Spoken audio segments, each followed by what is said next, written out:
Good morning. Today is the day we are going to set up our brooder space for our meat chicks that are arriving tomorrow. We are receiving 225 meat chickens from the hatchery tomorrow morning, and I need a place to put them.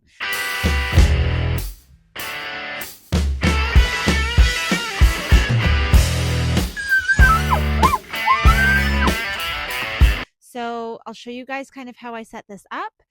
We only hold the 225 chicks in here for a couple days, and then there's 100 of them that are sold that will be moving on, and the rest will stay in here for a couple weeks before they move outside. So first things first, we have to clean out this barn. This has been my cat barn all winter long, so I'm going to shovel it out, clean it out, and reset it to be the brooder space for the chicks. So here we go. These double doors are actually super handy. I can open both of them, which makes clean out a lot easier.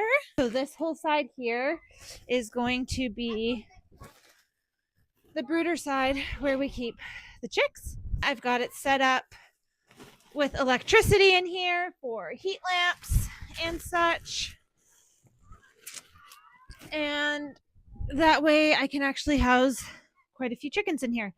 I guess I'll have to move all of this feed over.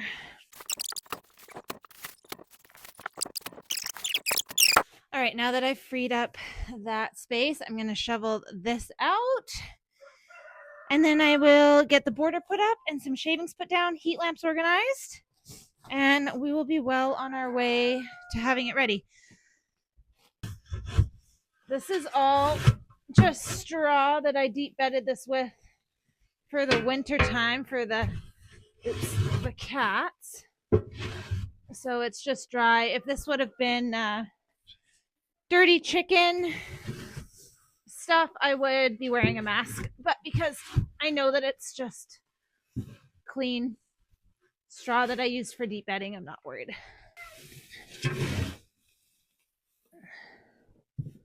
And I will probably just reuse this straw in a chicken run. I find straw really hard to shovel. It's such a pain in my butt.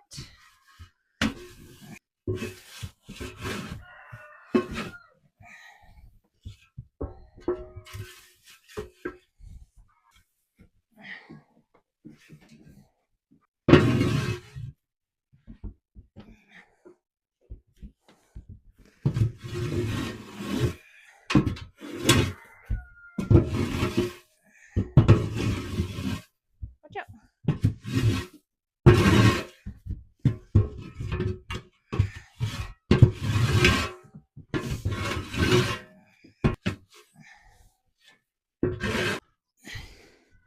Okay, so like I said, I'm just going to reuse this in my chicken run, and they will just scratch it down.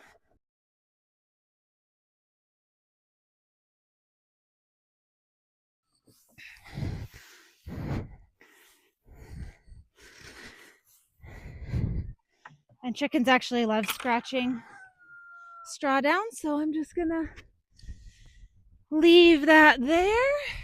Okay, so as any homesteader would, I have a pile of boards here. That one might actually work. That I just stash, and when I need them, I come and grab one. As you can see, the chickens are already hard at work. They love to scratch around in straw. It's actually kind of an enrichment activity for them. So they are happy, happy chickens. I brought this over. Let's see how it fits in this area. See if this one fits better. Oh, it might be just too long, actually. Can just bridge the gap with the one I have. What do I want to do? Okay, I've got supplies. Let's do this. So I want to, I'm just gonna get rid of this guy because he's too long. And I just want to screw this into place.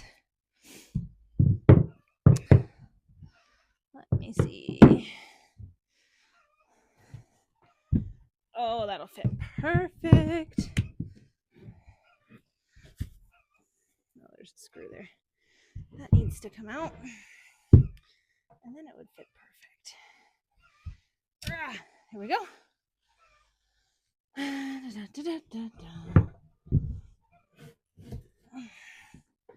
Give them as much space as I can. Man, it doesn't move around. Now, I know this isn't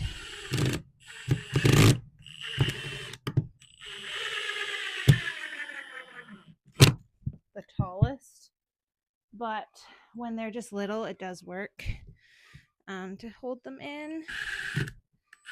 And once they are big enough to jump over it, they are most likely big enough to go outside. Okay, now the other side. And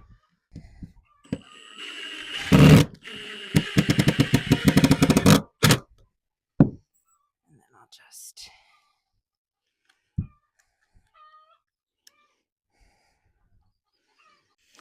Okay, I've got it all screwed in so that board won't move. I've collected heat lamps. I've got another one up here. And then I believe I have 2 more I need to go find somewhere. But I'm going to get those hung up next. Okay, so we put these little washers and screws on here, and that way we can kind of pinch the heat lamp holder in between it. And that way it doesn't just fall. Let me show you a bit closer up. So we've just put a bunch of these all along the boards. So I'll unscrew this, put the little handle of the heat lamp in between, and then pinch it in there. So I usually kind of just hang them, and then I'll judge if they need to go kind of up or down or whatnot after we get the chicks. Just based on like how the chicks behave, if they're huddled, if they're trying to get away from the lights, that kind of thing. We also, most of our heat lamps are the newer versions where we can put them on a high setting and a low setting, which is really nice actually. I've quite enjoyed having that option. They are well worth the money to upgrade to, in my opinion. So I think that's probably good for the first bit. I'm just gonna unplug that guy for a minute.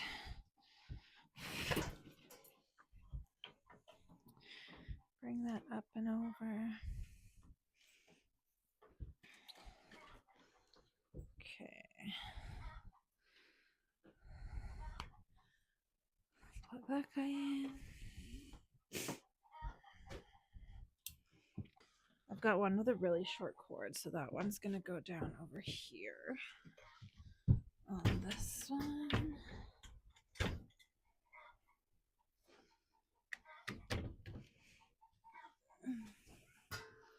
Plugged into there, and I actually think that's a bit low, so I might raise this board. And then I have this power bar, so I can just turn them on and off, because not all of mine have the on and off switch on the actual lamps. This one needs a lamp. Oh, I brought an extra cage over.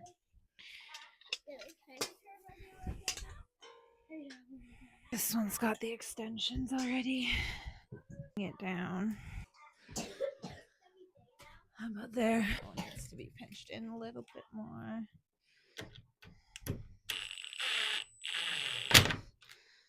Go. Okay. This one needs a bulb in it, but we can probably. That's right. We need 2 more heat lamps to go find. Let's go do that. Really, it's advised not to use heat lamps because they are a huge fire risk. We use them anyway. I don't have enough money to upgrade everything to heat plates, and I do find that heat lamps work really well for us. However, it is a use at your own risk kind of thing. We just are very cautious and we watch really closely.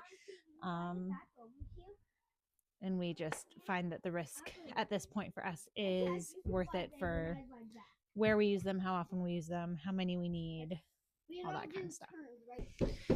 Okay, so I am just testing out all the heat lamps, making sure they're working.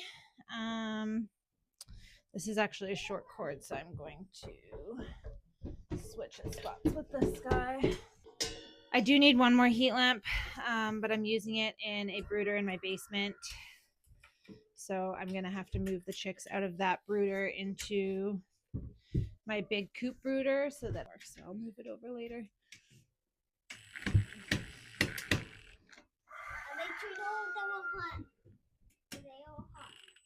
Okay, I'll tighten those up, and that way we know that they won't fall off if they accidentally get knocked.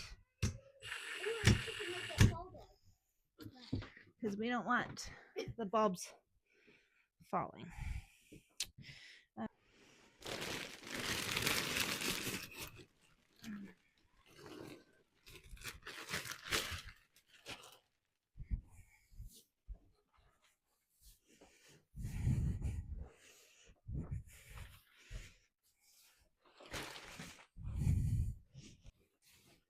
Try and evenly spread this best I can.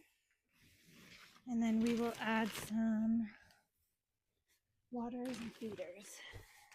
All right, I didn't show you guys putting the chicks in because we had to do it really quickly about a week ago. I've got to add some fresh shavings here now, but these chicks are about a week old. We've got about 100 of them in here. We just got our meat turkeys, so we're gonna get them out of their box and put in. Look at these little cute turkeys. Okay, dip their beaks in the water. They look like chicks. There you go. Aren't they cute? And we're just going to put them in with the meat chicks because the chicks will help them learn how to drink and eat. And I think that they will do much better overall being raised with the chicks for a little while. So we dip every single one's beak in the water, give them their first drink because they haven't had their first drink yet when they get shipped. Oh, my mom. This is what the setup looks like, all finished up.